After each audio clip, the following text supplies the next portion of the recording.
It's Amber with MickeyTravels, back today to talk about character dining at Walt Disney World. I'm going to break down each of the restaurants by characters that are there to give you more of a description of how much they cost, who you're going to see, where they're located, and if it's worth a dining plan credit. So I am going to exclude the ones that are not on the dining plan, which technically are only two. One is a sit-down meal at the Swan and Dolphin, and then there's a Wonderland Tea Party. So those don't take the dining plan, and I never have booked them because they aren't on the dining plan. Because again, if you've seen my videos before, I highly encourage the dining plan, so many of my clients do take that up if they're going to definitely go with character meals. So the Disney World site can let you see all the character meals with one search. If you go to the main site, you can just search character meals. But I thought, since this was a requested video too, that maybe you need an opinion about a lot of these places, because I do get emails daily on certain character places from all sorts of people who watch and follow me on Facebook and Instagram. I think that this may help you make some decisions on if this is the right restaurant for you, if you're only looking for one meal, or if you do have the dining plan and want one, every night, or want to alternate every other night. Hopefully this will give you a better idea. If you're interested in some help booking your dining reservations and booking your vacation in general, you can contact me. My info is below in the description. All right, let's start with princesses. Now, there are a few places that you can visit the princesses and dine with them. Anna and Elsa is not offered at a dining location currently, and that's one question I get often. But probably the most popular location is Cinderella's Royal Table, located at the Magic Kingdom. This is a 2-credit service meal, so it is a little more expensive than the others. So is it worth the 2 credits? That's a touchy subject. I think if you've never been to Disney and you're wanting the full experience, yes, it's completely worth the 2 credits. If you have been there before and you have dined with characters before, I don't think it's a good use of the dining plan that way. There are other princess meals that are 1 credit that you could use instead. So the reason it's worth 2 credits, the meal itself is worth more. You get more food out of it. You get courses in the meal. And it's in the castle, so that itself, the ambiance is worth it. And there are going to be lots more princesses here to interact with than the other ones. So who are the princesses that are there? And these change depending on availability, but Cinderella, obviously, Belle, Ariel with her feet, Aurora, Snow White, and Jasmine. Price range is $55 to $70 per adult, or again, 2 credits on the dining plan. They serve breakfast, lunch, and dinner here, and this is highly encouraged to book this at the 180-day mark because they do book quickly, especially for breakfast before park opening, because that is prime time to get into the park early without anyone else there. So the 8 a.m. breakfasts do tend to book the fastest. Extra magic hour days tend to book quickly as well because most people visit those parks on those days. And clients say the food, I have clients that love it and they go all the time. I have clients who say the food is so-so. And then I have clients say you wait a long time, even with a reservation. So it's a toss-up. But again, if you have that princess fan and you've never done a dining experience and it's your first time and you want the exposure to the Disney experience, yes, I highly recommend this one. Let's jump to Epcot, where you have a similar experience at Akershus, which is located in Norway at World Showcase. This is a breakfast, lunch, and dinner as well. It is 1 table service credit, and so it's on average $40 to $50 per adult. The only difference in the characters here is sometimes Mulan is there and Mary Poppins has shown up before. And Belle seems to be the one who's the center of attention here. You get a picture with just her, where at the royal table, you get Cinderella by herself, and then this one, Belle, you get a picture by herself. The food is different because it is in Norway. So there are fish items on the menu, and if you have a picky eater, I would probably say breakfast is better here for you than the other ones, just because the food's a little different. If you're not on the dining plan, it is kind of expensive, but this is a great alternative for not doing the 2 credits. You do get almost all the same characters and a similar experience for less money. This one books pretty quickly. I would try the 180-day mark for this as well, and to try to avoid extra magic hour days. If you're booking later and you didn't make that 180-day mark, try to go to Epcot on a non-extra magic hour day if you're trying to get that Akershus dining. The other princess meal is located outside of the parks. It's at the Grand Floridian Resort. It's called 1900 Park Fare. This is a princess dining for dinner only, and it's Cinderella and her friends. So you've got the stepsisters, the stepmother, Lady Tremaine, the prince, and fairy godmother sometimes. This is a buffet. It's going to be about $25 per adult. It does book not as fast as the other two, so that's a perk too. I've been able to get this a week before for some clients. Perk to this is it's somewhat expensive. It is a buffet. Can be a little loud. Almost all of these character places, that's one remark people say is that they're loud. Well, they hold lots of people and there's interactions going on. They'll come to your table, so it is going to be a little louder than other dining experiences. The Stepsisters experience is one that I hear is the most fun because they're very entertaining and you can't find them anywhere else to dine with, so this is the only place you can dine with them. You can meet them. It's like really minimal hours in Magic Kingdom. So this one's a great alternative too. The food is pretty good and it's easy to get to, and if it's an off-park day, this might be a great place to consider for a reservation if you don't want to use a park ticket to dine in a restaurant. So $1,900 park fare. We'll come back to that one for the breakfast. It's a different character meal. Okay, Fab 5 dinings. This is the second most requested to eat with Mickey and his friends. The top one here is Chef Mickey's, which is located at the Contemporary Resort, and it now serves breakfast, lunch, and dinner. The lunch is what we're considered a brunch. It is the breakfast buffet. Price here is about $33 an adult. Very difficult to get reservations for the breakfast, so 180 days is highly encouraged here. The characters that are always there in their chef outfits are Mickey, Minnie, Donald, Goofy, and Pluto. So those people will come to your table. This is probably the most popular breakfast buffet. Mickey waffles, large assortments of food. It is probably one of the favorites too, the food quality. I have heard some of my guests say they like the dinner better and that the dinner buffet is great compared to some other character buffets too. So consider that if you're not a breakfast eater. There are multiple rooms here, so if you do want the huge experience, I would suggest maybe the larger room for that. You can make that request when you check in. Mickey's Barbecue is a 2-credit table service. It is a show and meal kind of thing, so you get some dancing and fun for the kids at this point. It's located at Fort Wilderness, and I hardly book this one just because of where I'm located in the United States. The food here is picnic type foods, barbecued hamburgers and hot dogs and corn on the cob, watermelon, things like that. And living in the Midwest, we have picnics and family get-togethers with this type of food in the summer all the time. So guests that I book from this area don't really book this because they can meet those characters in the park and not use 2 table service credits for this experience. So if this is outside of your realm and you normally don't have experiences like this, then maybe think about that. You do sit on like picnic table furniture. Another thing to consider is the hours. This is not a year-round event, so to make sure that it is available during your time that you visit. And you're going to see Goofy, Mickey, Minnie, and Chip and Dale at this one. One of the hidden gems for a Fab 5 breakfast is Cape May Cafe, which is located at the Beach Club. And this one is, again, a buffet, about $30 for an adult. Breakfast only on this one. Breakfast food is the same as it is at the other places, Mickey waffles and whatnot. It is not as popular, so it's easier to get reservations for this one. You've got Donald, Goofy, and Minnie, no Mickey here, and they are in their beach outfits.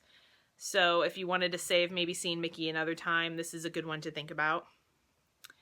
The downside to this is if you have an early breakfast reservation here, it is more difficult to get to if you're staying on Disney property because of the transportation. You can take, buses directly to parks to go to those reservations, but here you would have to double dip with the transportation, meaning go to a park and then take transportation from there to that resort. So if you have an 8 o'clock reservation and the buses don't start till 7, you're cutting it very short. And I highly encourage the 1 hour for the transportation anywhere around the property. So if you're making the early reservation for breakfast here or the Contemporary or anywhere else for the breakfast meals, consider taking a cab to save time and make sure you're not late. And that way you don't have to wait forever on the transportation between those. Personal favorite that I book for most clients is Tusker House, located in Animal Kingdom. This serves breakfast, lunch, and dinner, so there are many choices for availability here. Daisy, Donald, Goofy, and Mickey are here in their safari outfits. Different type of buffet. There are a variety of things with African flair here too, but also things for the picky eaters. Again, about $30 per adult. So again, the buffets are all going to range about the same. This is a 1 table service credit. The Animal Kingdom not having a ton of table service credit locations, this one is probably going to be your best bet for any place if you want to eat inside Animal Kingdom. They've got about 3 others, but they're getting ready to open a new one with the expansion that is happening. If you follow me on Facebook, I mentioned that earlier. So this one, again, not as popular, but if you're looking for something inside Animal Kingdom, it is popular. So try to get a reservation before. Don't attempt the walk-in. And you do get to see a large amount of characters. So this one is, the food's different, but I think it's like not very many people book it because they're doing Chef Mickey's. And once you do one Fab 5, many people don't want to do more. So this one is closer toward the bottom on availability, meaning that not many people book it. So consider that one. If you just want one, I would pick this one just because it's going to be available. Inside Epcot is a pretty cool restaurant because it rotates around, and the characters there are Chip and Dale, Mickey, and Pluto. And the food here is, it has a menu, it is a sit down, and a lot of the food that was grown inside Epcot is served at this restaurant, so that's really, really neat. 1 table service credit. The lunch is now a new thing, so they do have availability all day long for you. It is another one of those where it's easier to get a reservation here than the other ones. It can be a little crowded once you do get in there just because of the setup and trying to figure out where to put your stroller because it is inside another building. It's inside with Soarin' and the other attractions there, but it's a really good choice and an interesting concept and a different type of food than the ones you would be having at the other character places. So Garden Grill, a good one to choose.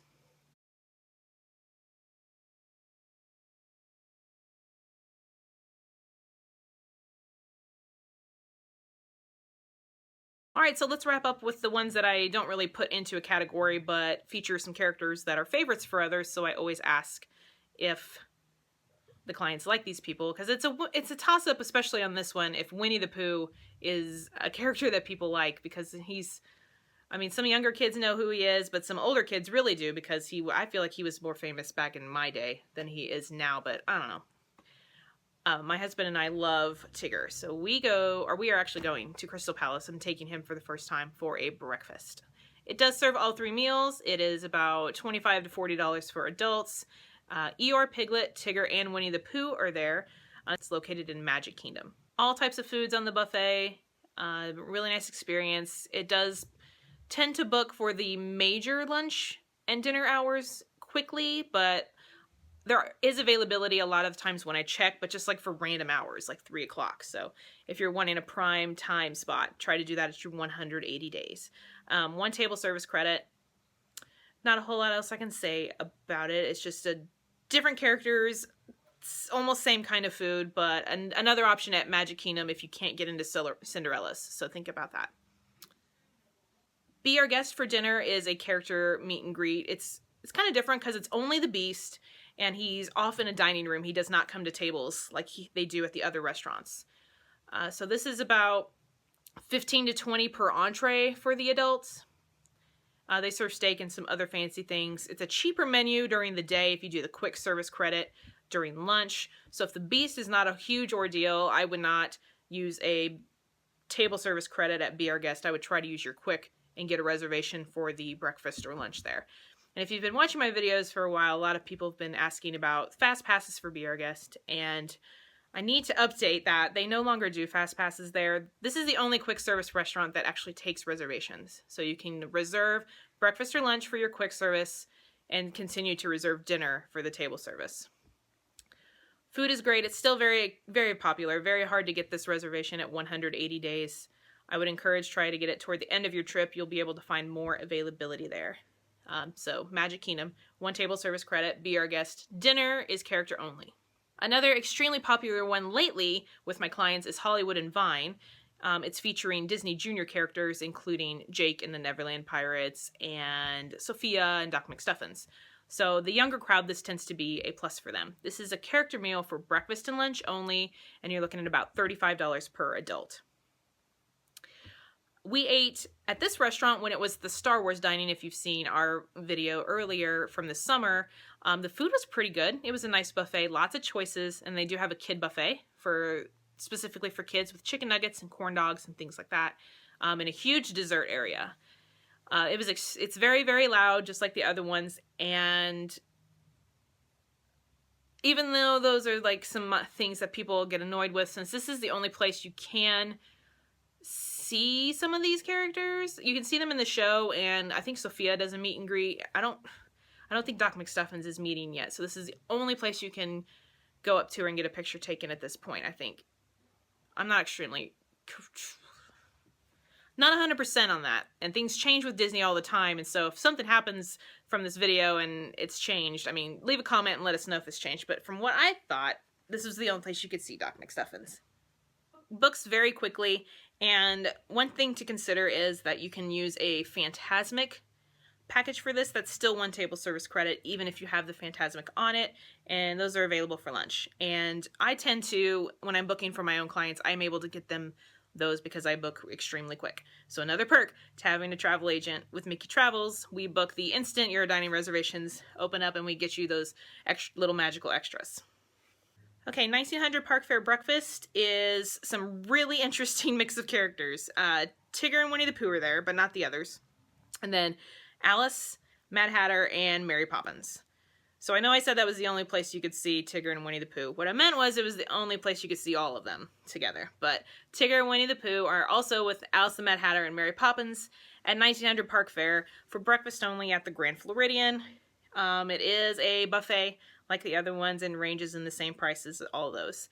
Because this is a minimal time period that they are open for breakfast, I don't really book this one a ton just because for younger kids, these characters aren't on their list of meet and greets. I feel like this is more of an adult, considering the characters are some of the classics. I have seen availability if you are looking, just because, again, these aren't typical ones for kids. It's more unless they love that movie. So there is availability, even with it being limited in the time frame. And the last one I'm going to talk about is a breakfast only at Ohana with Lilo and Stitch, Pluto, and Mickey Mouse. And that is about $25 an adult, all you can eat kind of breakfast. So pretty popular because of the characters, and again, limited time frame. This one is more popular than the 1900 Park Fair. 180-day dining mark on this one as well, if you're thinking about it. And do remember to consider, if you're booking early, to think about the transportation and how you're going to get there. I've had really many clients tell me about this one. I've only booked it a few times. More people are gearing toward Ohana at night just because the food's excellent, and that's probably the toughest reservation for me right now is Ohana for dinner. So I don't have a lot on this one. I don't have many clients that come back and tell me they loved it. Nothing to complain about. It was just a nice experience with different characters. So give it a shot if you have someone who likes Lilo and Stitch. I hope this helps you make some decisions if you're considering a character meal. Lots of choices, lots of options. Do remember with the dining plan, the 2 credit and 1 credit comparisons. And if you ever have any questions about the dining, feel free to comment below or send me a message on Facebook. And if you need that help planning your Disney trip, services are completely free with MickeyTravels. We book and plan with you all the way through, and with my Disney experience now, it's a lot easier for you to be in the planning part of it and have us by your side. And Happy New Year, since this is my first video of the new year. And I hope you guys are enjoying your winter. And I will be back soon, hopefully with some more videos. Crazy amounts of you are asking for quotes right now, and January is typically a busy time because of tax breaks, and it's just the new year and it's time to go to Disney. So thank you so much for all the compliments on the videos, guys, and thanks for reaching out to me, and I hope I can help each and every one of you. Have a magical day. Bye.